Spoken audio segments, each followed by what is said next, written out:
Diego, a ideia da gente nesse primeiro momento é usar esse tempinho para trazer alguns números e algumas reflexões, para que a gente possamos perceber como estão as nossas ouvidorias.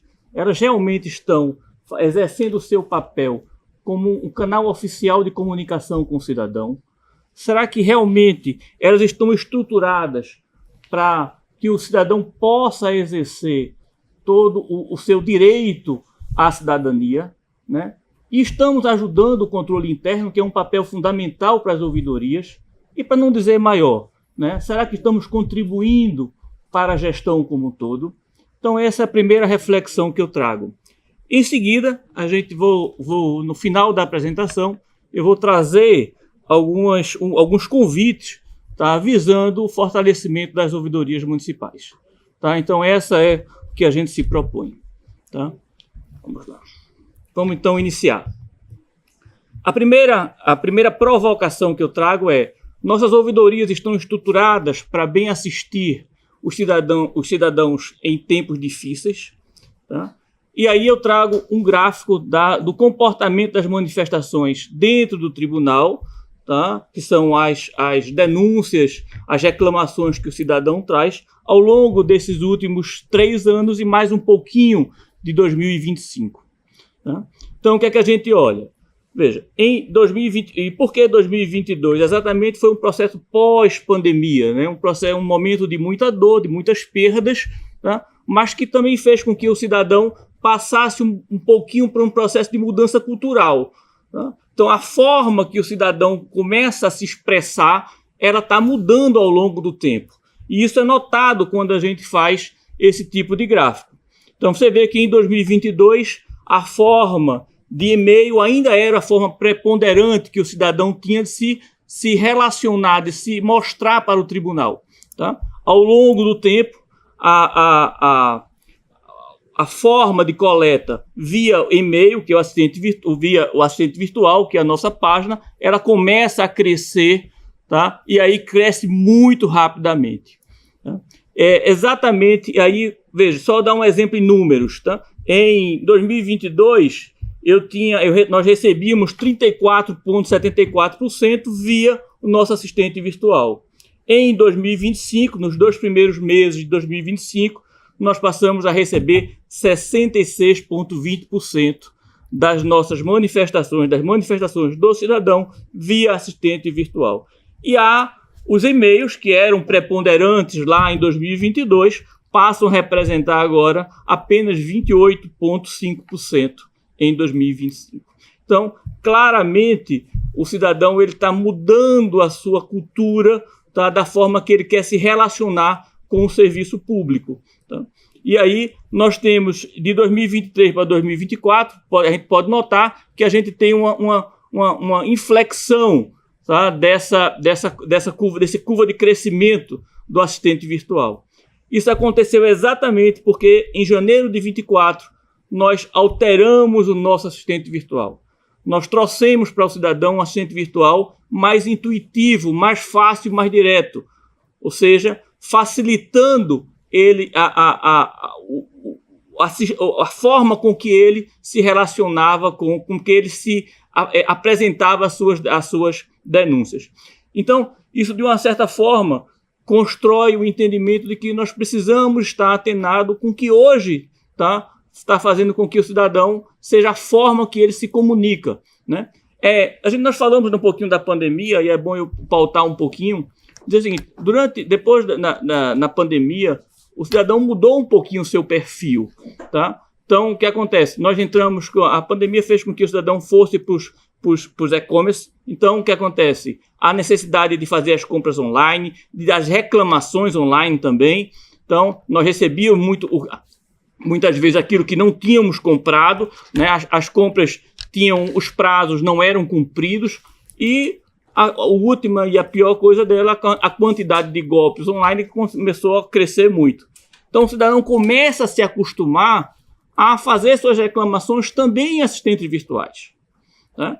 Então o cidadão ele passou a ter essa coisa de forma natural. Né? Então ele passou a conviver com reclamação, conviver com ouvidorias, conviver com procuradorias na vida dele na vida dele comum. Isso não vai mudar para o caso dos serviços públicos. Muito pelo contrário, cada vez mais os serviços públicos são a bola da vez, se tornaram a bola da vez na questão das reclamações, na questão do cidadão se posicionar exigindo melhores condições, um respeito maior à sua cidadania. Ainda, agora passando para o gráfico seguinte, vem a questão da natureza da manifestação. Tá? Em 2022, era muito comum essa manifestação vir de forma coletiva. Era o buraco na rua, era o processo, a placa da obra que estava colocando com um valor que era muito maior do que o valor da obra. Nós tínhamos, as manifestações tinham muito um caráter coletivo. Ao longo desses últimos anos, começa a crescer o caráter individual. Né? E isso está muito afetado pela questão dos tempos difíceis que nós estamos. Tá? Nós temos uma economia que está patinando, já está patinando aí durante 4, 5 anos. Né? A quantidade de postos de empregos não cresce da mesma forma que seria necessário para atender essa mão de obra que está aí colocada. Então, isso faz com que o cidadão, as necessidades do cidadão vão mudando ao longo do tempo. Então, o cidadão hoje está preocupado o quê? Está preocupado com o seu emprego. Então, o concurso público passa a ter uma relevância maior. Então, ele está muito mais atento. E aí, o que acontece? Eu já conheço o canal, já sei a forma de me manifestar, e aí eu tenho o meu interesse particular. Eu trago para as instituições o meu interesse particular. É a minha vaga no concurso público, é o fato de eu ter essa vaga estar ou não sendo ocupada por um contrato temporário, a questão das acumulações de cargo. Todos esses fatores, o cidadão ele agora está se acostumando a trazer para o cidadão, para trazer para o tribunal e pedir uma ação do tribunal. Tá? Em função de uma coisa muito mais particular. Isso gera uma forma de abordagem diferente para as ouvidorias. Por quê? Porque as ouvidorias elas estão acostumadas a trabalhar com prazo, com coisas de natureza mais coletivas, com prazos mais extensos para poder fazer suas respostas, atender aquela denúncia. Tá? No caso da questão particular, normalmente essa dor é maior. Então, o indivíduo, o cidadão, ele quer o quê? Ele quer uma resposta mais rápida, porque aquilo que está incomodando a ele é uma coisa mais particular. Então, as ouvidorias elas estão tendo que se adequar a esse novo formato. Tá? E a gente tem que saber o seguinte: nós não podemos deixar de atender, de assistir ao cidadão naquilo que ele está se colocando e na velocidade que aquela informação se faz necessária. Só colocando ainda mais, antes da gente passar, qual é o crescimento do número de manifestações dentro do tribunal, da ouvidoria do tribunal, nos últimos 5 anos. Nós crescemos 85,27% nesses 5 anos. Em janeiro, nós tivemos 930 manifestações em um único mês.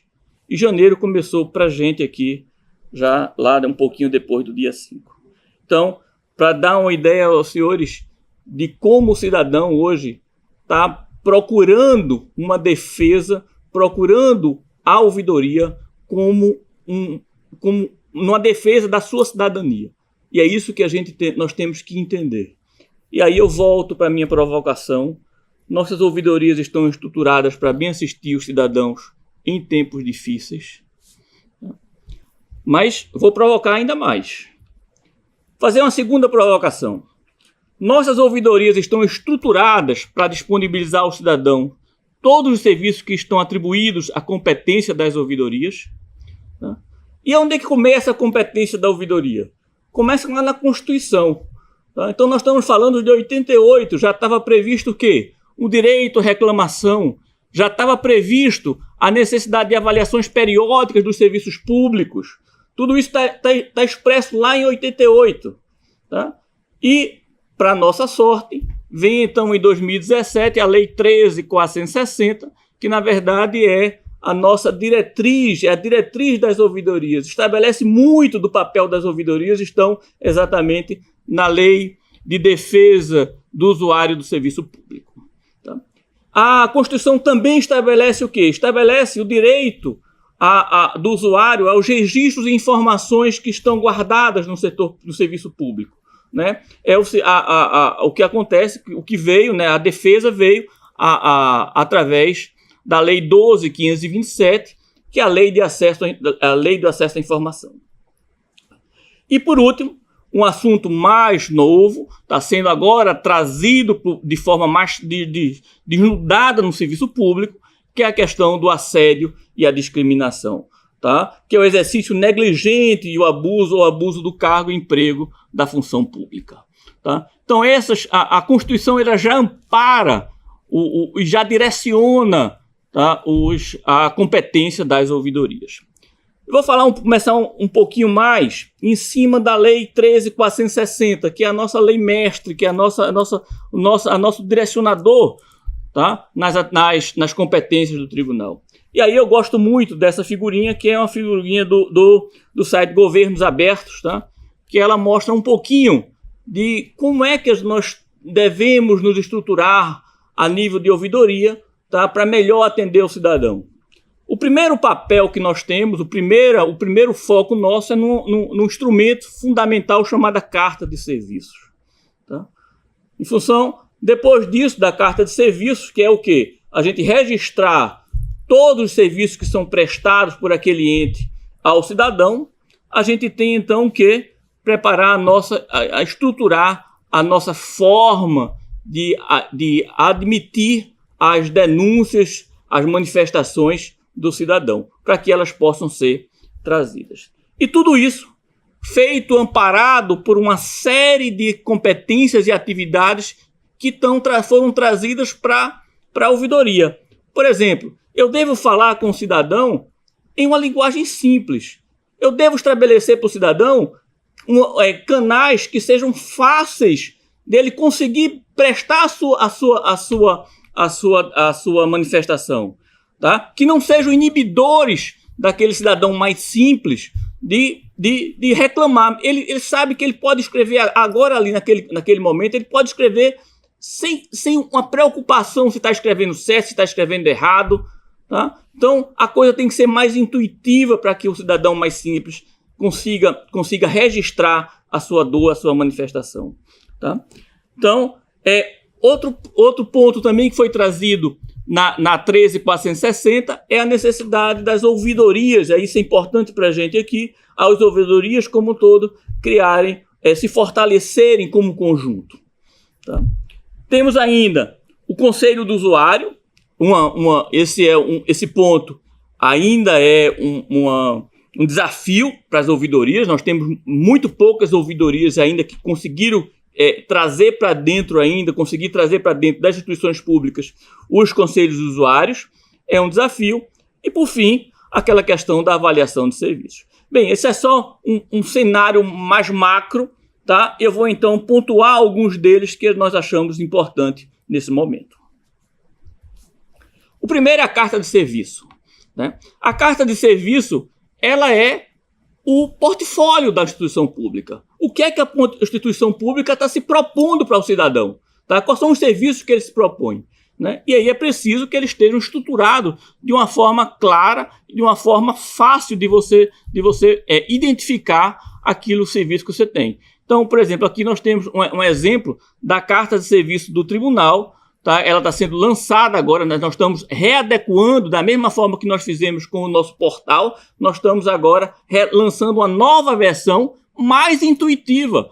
Lembre-se que o cidadão agora é cada vez mais instantâneo, ele quer informação de forma direta, ele quer informação fácil. Então, se você colocar isso num PDF listando tudo isso, é claro que ele vai chegar na primeira, na segunda, vai desistir na terceira. Então, nós temos que ter uma preocupação com esse novo perfil de cidadão. Senão a gente não vai conseguir captar dele uma coisa que é fundamental para a gente, para ajustar a gestão pública, é o que estamos precisando melhorar. Um outro ponto são as manifestações. Tá? Então, no âmbito das manifestações, nós temos a denúncia em si, sempre foi o nosso carro-chefe, a gente continua mandando o nome de denúncia porque fica mais fácil de comunicar.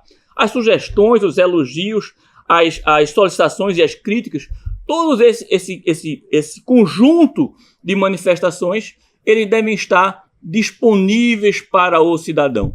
Tá? Eu vou exemplificar também aqui com o tribunal. Então eu apresento aqui a cara da entrada do portal do tribunal. Então vocês vejam que eu tenho aqui logo em cima, em vermelhozinho aqui, como é que o cidadão, está mostrando o cidadão como é que ele vai entrar para fazer a sua denúncia. Tá?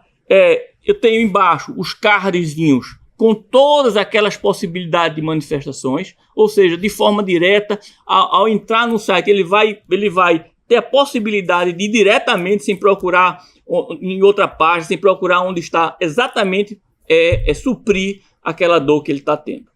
Tá? Então, nessa página nós temos também o acesso à informação, que a gente vai falar um pouquinho mais na frente, tá? E a questão do assédio e da discriminação, também eu vou comentar ele um pouquinho em particular. Então, há uma preocupação, e aí eu acho que essa é uma coisa, hoje, atualmente, é uma coisa fundamental para as ouvidorias, é se estruturarem para esse novo perfil de cidadão.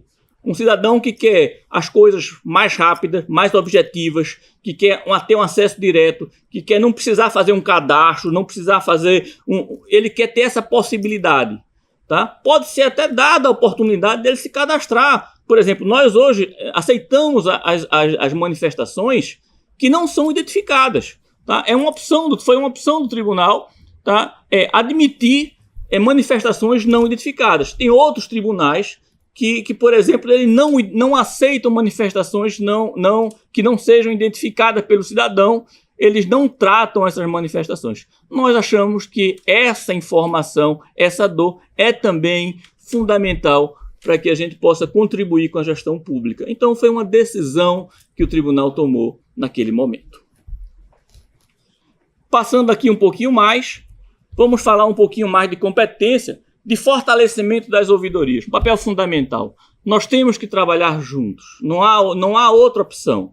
E aí nós temos duas redes que nos dão apoio, tá? A Rede Nacional de Ouvidorias e a Rede Ouvi-PE, que é a nossa rede pernambucana das ouvidorias. Né? São duas redes que trazem vários normativos, novos guias, tá? Tem seminários. Então nós temos a possibilidade de interagir nesse momento. Né? A Rede Nacional de Ouvidorias, eu entrei e vi que vários das prefeituras, várias câmaras já estão registradas, já fizeram adesão à Rede Nacional. A Rede Ouvi, a gente está mudando agora, fazendo agora um momento de mudança. A gente tinha um protocolo de intenção, agora a gente vai ter um termo de cooperação. Então, durante esse ano, as prefeituras e as câmaras poderão fazer também o processo de adesão durante esse ano. Eu vou fazer um comentário específico a isso um pouquinho mais na frente. Tá? Critério de qualidade. O que é critério de qualidade que está lá colocado, tá na 13.460? Ora, eu tenho que ter cuidado com o quê? Com a minha linguagem. Não adianta eu colocar uma linguagem rebuscada para atender um cidadão comum, não adianta. Então eu tenho que trabalhar meu site em linguagem simples, eu tenho que estar preocupado ao comunicar com a LGPD, ou seja, a Lei Geral de Proteção de Dados, o que são dados sensíveis. Tudo isso tem que ser tratado, dentro das ouvidorias. Tá? Então, nós temos que ter soluções tecnológicas simples para atender o usuário simples. Essa é a nossa finalidade, esse é o nosso objetivo aqui dentro. É contribuir com a gestão pública, ouvindo a todos. Tá? E, por fim, a observância do Código de Ética. Tá? Então, esses são apenas alguns itens que estão na 13.460, tá? que sinalizam para uma necessidade de a gente trabalhar em critérios de qualidade dentro das ouvidorias. Tá? Como eu disse, então, continuando, os conselhos de usuários é um desafio ainda hoje. Tá? Por exemplo, o tribunal ainda não instituiu o seu conselho de usuários. Tá? A gente viu que algumas prefeituras já têm encaminhado mais do que nós temos. Então, esse é um desafio. A gente vê que até nos tribunais do país, nos outros tribunais de contas, a gente ainda vê uma ou outra ocorrência ainda nesse sentido. Tá? Esse é um grande desafio que vai ter que ser enfrentado nos próximos tempos. Tá? A pesquisa de satisfação também está lá, está na nossa Constituição, tá? Então a necessidade de pesquisa de satisfação dos serviços públicos, tá? E a lei, ela diz que a 13.460, ela estabelece que ela deve ser no mínimo uma vez por ano. Tá? Então nós temos que aprender a fazer e ainda avaliar o que fazemos. Falar um pouquinho só mais ainda assim em cima da LAI, da Lei de Acesso à Informação. Por que eu quero a LAI? A LAI tem alguma peculiaridade que as ouvidorias vão ter que tomar cuidado com ela. Tá? Quando as solicitações vêm como LAI, elas têm um rito próprio. E os órgãos públicos têm que ter algumas garantias sobre isso, tem que ter executado alguns procedimentos para isso. Primeiro, é que a resposta, quando uma manifestação vem como LAI, o prazo para você responder, para nós possamos responder às manifestações, são de 20 dias. Tá? Então, nós temos que atender aquele cidadão dentro daqueles 20 dias. Se não for possível, eu tenho que informar a prorrogação justificando de forma expressa. E essa prorrogação se dá por mais 10 dias. Então, no final, nós temos 30 dias, já contando com a prorrogação, para responder uma demanda da LAI. Tá? No caso de indeferimento, tá? Se a gente negar, por exemplo, se aquilo que está sendo solicitado, aquela informação que foi solicitada, foi entendida pelo órgão público como ela não sendo devida à publicidade, tá? O interessado ele poderá entrar com recurso, tá? Dentro de um prazo de 10 dias, assim assado, mas ele tem um direito de recurso. Sim, mas esse direito de recurso, ele tem que estar instruído, ele tem que estar... Como é que eu vou fazer os critérios de admissibilidade dos recursos? Eu tenho que normatizar como é dentro dos órgãos municipais, eu tenho que ser normatizado qual é o rito do recurso em cada um desses segmentos. Tá? Porque senão ele vai entrar com recurso quem? Se não estiver regulamentado o recurso a nível municipal, como é que vai se dar o recurso? Então, esse é um problema que nós temos, é a regulamentação dos recursos das decisões que são negadas nos âmbitos municipais.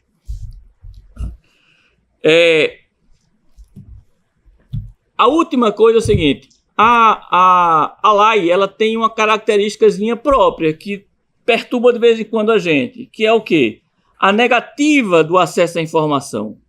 Tá? Se ela não for fundamentada, nós estamos sujeitos a ser responsabilizados em medidas disciplinares. E essas medidas disciplinares podem levar até a improbidade administrativa. Então, a LAI, ela merece sempre um zelo maior por parte das ouvidorias, tá? Municipais, estaduais, tribunais de contas, todas elas. Ainda nessa linha das competências, aparece aí a nossa demanda mais recente. Aparece a ouvidoria na prevenção do assédio e discriminação. Tá? Então, a Lei Federal 14.540, de agora de 2023, ela institui o Programa de Prevenção ao Enfrentamento de Assédio Sexual e os demais crimes contra a dignidade sexual e a violência sexual. Veja, esse foi o gatilho para que os órgãos públicos começassem a olhar para esse tema com muito mais cuidado. Tá? E aí, ao longo, não foi à toa que, também instruído pelo Instituto Rui Barbosa, por outros segmentos, que esse tema foi se aproximando das ouvidorias.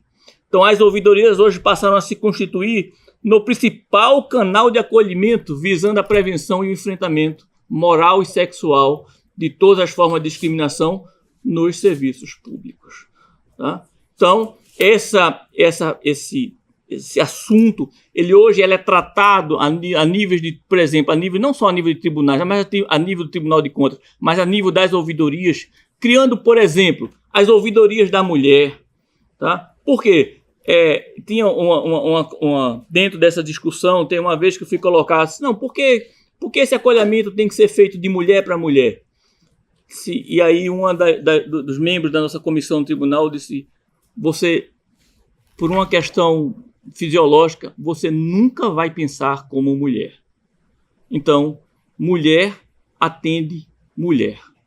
Então, essa é a linha que está sendo tomada e está sendo adotada pelos tribunais de contas, pelas várias ouvidorias país afora. Tá? Então, é a instituição de grupos de mulheres para atender exatamente, acolher exatamente as mulheres que sofrem esse tipo de agressão. O Tribunal de Contas instituiu, tá, o Ouve Mulher, um grupo formado por mulheres especializados, tá, que estão sendo, na verdade, ainda estão sendo instruídos como melhor acolher os casos de assédio e discriminação. Tá certo? E aí eu volto àquela pergunta, né? Sempre a provocação é uma coisa interessante. Nossas ouvidorias estão estruturadas para disponibilizar aos cidadãos todos os serviços que são atribuídos à competência das ouvidorias?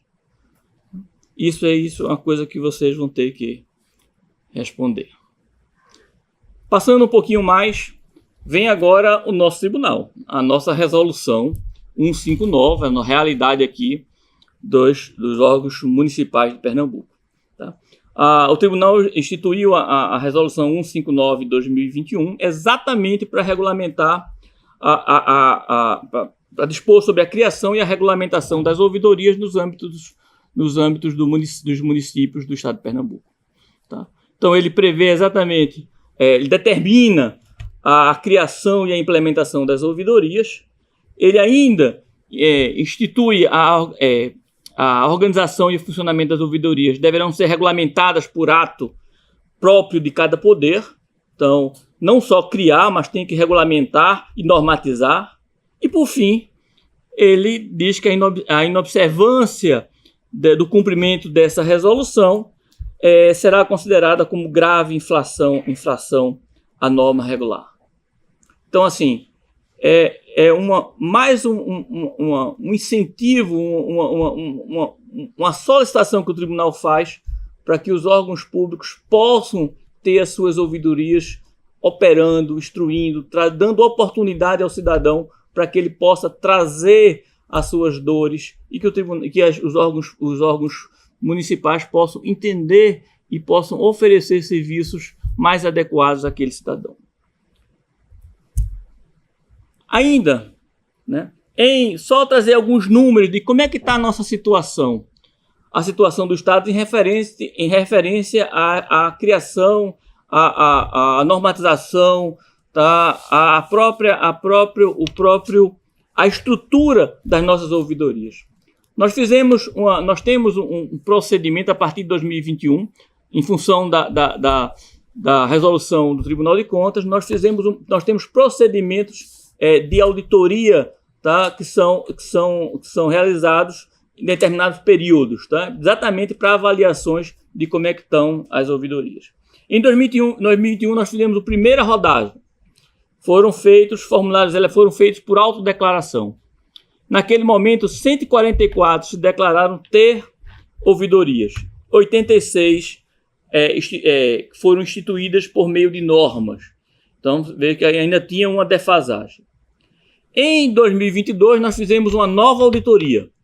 E aí foram verificadas que nós tivemos um avanço no número de ouvidorias implantadas. Nós passamos para 156, 132 delas já passaram a ter suas normas implementadas. Ou seja, o grande avanço foi exatamente na normatização das ouvidorias. Em 2023, nós fizemos uma auditoria bem diferente um pouquinho. Nós mudamos alguns critérios para poder entender o que era implantado ou não. Então foi feita uma auditoria mais segmentada naqueles que não atendiam. Para nossa surpresa, por exemplo, em 2022, 51 ouvidorias foram dadas como sendo não instituídas. Nesse período, apenas 18 foram instituídas. Tá? Então, as demais, algumas ainda não foram instituídas com base em 2023 e algumas outras sequer responderam à solicitação do tribunal. A estruturação, poucas conseguiram se estruturar nesse período e algumas poucas conseguiram passar a ter um papel atuante, tá, para o cidadão. Então, veja, nós temos ainda um caminho a percorrer no âmbito das estruturações, criações das ouvidorias. Algumas referências que podem auxiliar nessa estruturação, né? Vamos pensar um pouquinho agora naqueles que ainda não conseguiram se estruturar adequadamente. Tá? O que é que ele pode se servir nesse momento para poder ajudá-los? Como eu disse, nós tínhamos primeiro a Rede Nacional de Ouvidorias. Tá? Ela apresenta alguns parâmetros para a estruturação e funcionamento das ouvidorias, ela dá uma diretriz. Tá? Vem aí o Programa de Formação Continuada em Ouvidoria, tá? O Profoco, também com uma relação de cursos disponíveis. Ou seja, nós podemos beber dentro dessa ciência que está sendo ofertada para a gente a nível nacional. E o mais interessante é a nossa rede pernambucana de ouvidorias.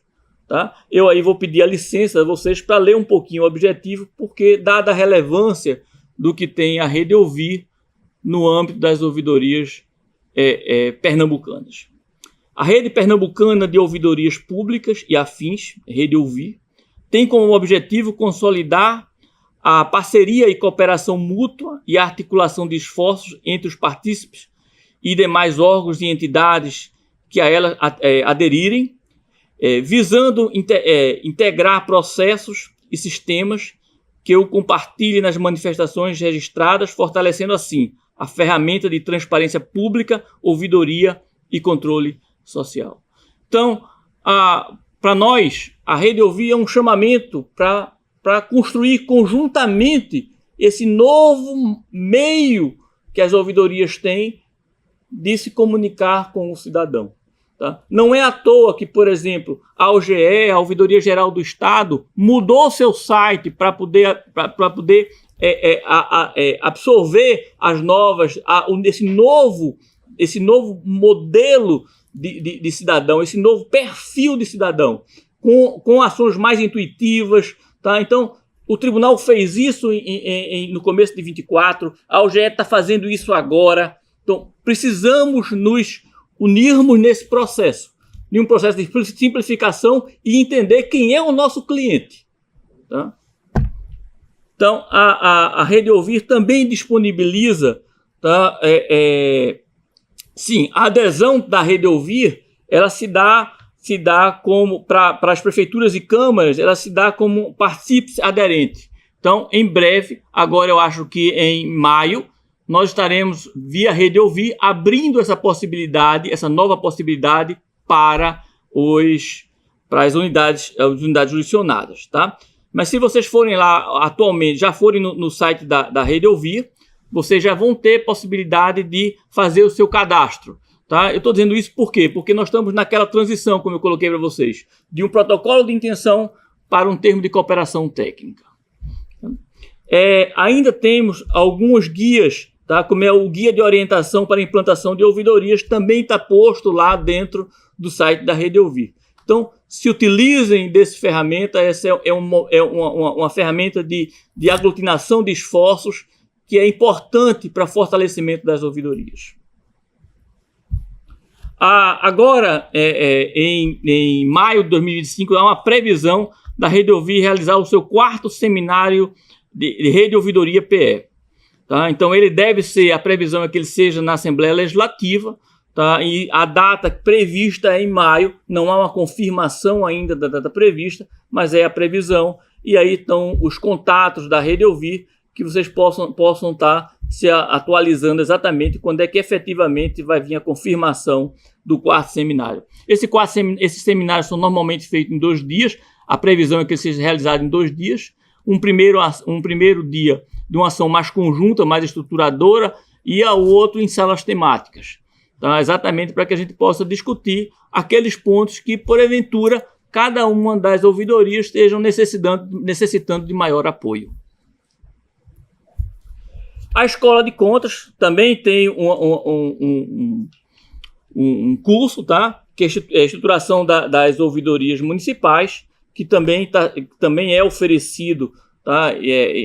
Em determinados, na verdade ele é autoinstrucional, ele está passando agora por um ajuste, mas logo ele vai estar aí no ar para vocês poderem se inscreverem. Então, também é um grande parceiro da Escola de Contas nessa caminhada para a estruturação das ouvidorias municipais. Outro também, a nível de capacitação, as escolas de controle externo têm um vasto número de cursos disponíveis, tá? Implantação e gestão de ouvidorias, atendimento em ouvidorias, tratamento de denúncias, ouvidorias em contribuição ao controle interno, grande parceiro das ouvidorias, que é o controle interno, tá? Ações de informação ao cidadão, boas práticas na aplicação da LGPD, ou seja, vamos beber nesse conhecimento. Agora, vamos voltar um pouquinho agora para a ouvidoria do TCE-PE. Vamos trazer as ouvidorias em números para vocês, números de 2024. E aí depois a gente tira alguma conclusão. Como eu disse a vocês, esse portal, ele entrou em operação em janeiro de 24. Então ele fez 1 ano agora, tá novinho ainda. Ele tem esse perfil, tá? Então todas as manifestações, elas estão identificadas de fácil acesso, de forma que o cidadão, ao entrar no portal, ele vai identificar aquilo que ele quer fazer, ele não precisa percorrer e procurar, ele vai entrar diretamente no que ele quer colocar. Tá? Existe um cardzinho, esse cardzinho roxo que está aqui na direita, que é discriminação e assédio, tá? Para denúncia de discriminação e assédio. Esse último card ele é restrito aos servidores do Tribunal de Contas. Tá? Isso foi uma decisão que o tribunal tomou lá atrás, e a gente achou que não tinha maturidade para absorver esse tipo de denúncia dentro a nível de prefeituras e câmaras municipais. Então nós nos resguardamos a só essa denúncia só ser feita por servidores do tribunal. Vamos lá. Esse é um gráfico que a gente já colocou, né? Ou seja, em 2024, de 2019 para 2024, nós tivemos 85,27% nesse período. Tá? O que demonstra a necessidade de eu ter o quê? Uma estrutura. Tá? Será que eu vou ter condições de acompanhar a minha estrutura da minha ouvidoria? Será que vai ter condições de acompanhar esse crescimento a essa taxa? Segundo, a nível para aquelas 4 mil e poucos, quais são os assuntos de manifestações que foram mais suscitados? Tá? Então, o campeão foi o quê? Concurso público. Exatamente por quê? Estão lembrados? A mudança do perfil do cidadão. O cidadão está deixando de fazer manifestações de caráter comum, de caráter coletivo, para fazer o quê? Trazer manifestações ou denúncias de caráter particular, de caráter individual. Tá? Então nós temos que nos acostumar a entender essa dor desse cidadão. Tá? Depois nós tivemos gestão e administrações irregulares, licitação, admissão de pessoal, obras e serviços de engenharia, transparência. Eu vou falar um ponto aí de transparência. Veja, eu quero que vocês prestem atenção aonde está se colocando transparência, porque mais na frente a gente vai comentar exatamente sobre esse tipo de manifestação. Temos acúmulo de cargos, contratos, educação, todos esses são manifestações que estão hoje liderando, tá, nas ocorrências de 2024. Lideraram na ocorrência de 2024. A natureza da manifestação em 24. 71,7% foram denúncias. tá? Então, e solicitações com 20,30% lideraram, basicamente foram os campeões da natureza das nossas manifestações. E quanto à jurisdição? 67,30% foram de caráter municipal, 32,7% de caráter estadual. E aí vai para vocês que estão gerindo as ouvidorias municipais, a necessidade da gente ter uma parceria muito forte nesse processo. Tá? A maioria da nossa atividade recai sobre serviços municipais. Qual foi as formas de atendimento? Já agora, passando agora para um recorte específico para a área municipal. Vamos tratar agora só daquele quantitativo, só vou voltar aqui. Só daquele 67,30% das minhas manifestações, só para um recorte municipal. Ó, no recorte municipal, 55,10% das minhas manifestações foram de assistente virtual. Então, o cidadão que está reclamando a questão municipal, a questão da vizinhança dele, do redor dele, ele está pronto para informar sua denúncia, trazer sua denúncia em assistente virtual. Então, a tecnologia não mais distancia o cidadão. Tá? Então, a gente precisa estar atento a isso. Na área municipal também continua sendo, as denúncias e as solicitações continuam liderando as nossas manifestações. Agora, quais são os 10 tipos de manifestações mais comuns nas solicitações municipais? O concurso público volta a ser a mais solicitada. Tá? Gestões indiretas, aparece agora a licitação, e lá aparente um pouquinho menos transparência, acúmulo de cargo aparece que não aparecia antes, tá? As obras. Então, ou seja, nós temos uma gama de serviços que são prestados, tá? E aí esses que estão apontando com maior frequência merecem ser melhor identificados e melhor estudados. Já chegando mais para o fim, eu diria o seguinte: vamos olhar um pouquinho. Nesses números municipais, qual é o encaminhamento que nós temos nas nossas ouvidorias? Na nossa ouvidoria. Primeiro, daquelas 2.067 demandas que nós tivemos municipais, nós resolvemos, sem a necessidade de encaminhamento para o segmento competente, 1.037, ou seja, praticamente a metade eu não encaminho para o segmento competente. O que é o segmento competente? É a fiscalização, é um gabinete, tá? Então a gente consegue resolver sem a necessidade desse encaminhamento. Mas a metade eu sou obrigado a encaminhar um segmento competente. Na hora que eu encaminho um segmento competente, o que é que acontece? Ela vai para onde? Fiscalização. A fiscalização, na maioria das vezes, abre o quê? Um processo interno para investigar o que está sendo trazido naquela manifestação. Esse procedimento interno gera o quê? Um relatório preliminar, que pode gerar o quê? Um processo de auditoria especial e medida cautelar, que pode gerar o quê? Um relatório de auditoria, que pode gerar o quê? Um julgamento. Veja quanto tempo, quanto esforço e quantos recursos foram atribuídos para cada um desses processozinhos que a gente caminha para a área fim. Tá? E essas setinhas que estão em vermelho é quantos senhores das áreas municipais são suscitados. São suscitados para apresentar esclarecimento no processo interno, são suscitados para apresentar defesa, tá? Depois do relatório de auditoria, são suscitados para acompanhar os auditores durante o processo de auditoria. Então, tudo isso nós temos o quê? Temos uma gama de recursos que estão sendo mobilizados para atender aquela demanda, tanto do lado do tribunal como do lado dos órgãos municipais. E quando grande parte dessas manifestações elas poderiam ser esclarecidas se houvesse um relacionamento direto entre nós, ouvidorias do Tribunal de Contas, e as ouvidorias municipais.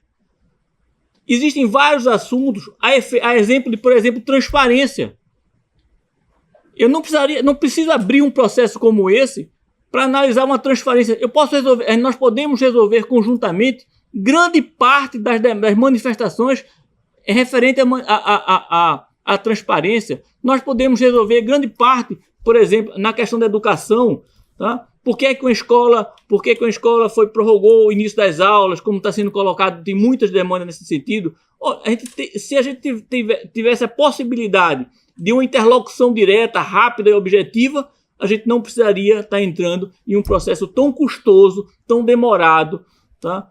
E a fiscalização poderia se deter a coisas que não são tão, não quero mensurar a relevância, mas que são tão relevantes quanto, mas que estão aí sem poderem ser alcançados, exatamente porque a gente está usando parte da capacidade operacional da fiscalização. E por isso eu trago um convite. Eu sempre disse que ia trazer um convite no final, né? Nós temos hoje, o tribunal tem feito uma experiência muito exitosa, tá, com as áreas municipais, tá, através de um sistema de gerenciamento, o sistema de gerenciamento de indícios, SGI, né, que consegue, no caso aqui especificamente hoje, tá, para a questão de acumulação de cargos, tá, que consegue fazer com que o tribunal fale diretamente com o responsável por essa unidade, por essa atividade por essa fiscalização dentro das áreas municipais. E isso tem feito com que a gente consiga resolver essas questões sem a necessidade de fazer uma instrução processual.